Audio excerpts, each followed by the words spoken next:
Intambara mu burasirazuba bwa Kongo ikomeje kwiyongera. Mu burasirazuba bwa Repubulika Iharanira Demokarasi ya Kongo haravugwa imirwano ikaze hagati y'ingabo za leta FARDC ndetse n'umutwe wa M23. Iyi ntambara yatangiye mu mwaka wa 2021 tugeze ubu ngubu nta kirahinduka, kandi M23 ikomeje kwigarura uduce turenga twinshi cyane tw'iki gihugu cya DRC.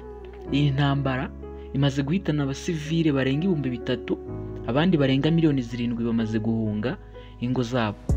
Umutwe wa M23 uyobowe na General Sultan Makenga ukomeje kwigarura ibice byinshi birimo Goma na Bukavu, ibintu bikomeje guteza impungenge z'umutekano muke mu karere.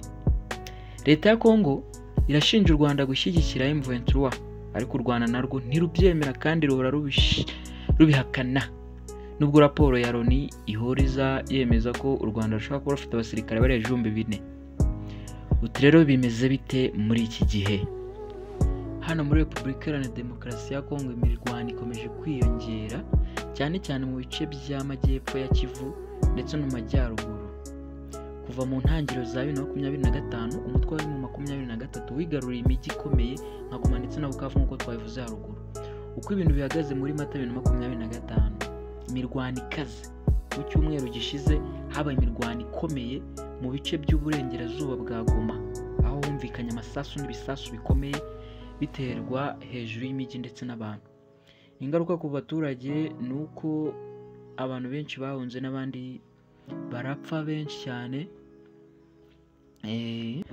Aho ibintu bigeze ubu ngubu sasa, ubu M23 ikomeje kugenzura ibice binini by'intara ya Kivu y'amajyaruguru ndetse n'amajyepfo, naho ingabo za leta ya Kongo FARDC ziri kugenzura cyangwa se ziri kugerageza kuyisubiza twa duce M23 yafashe.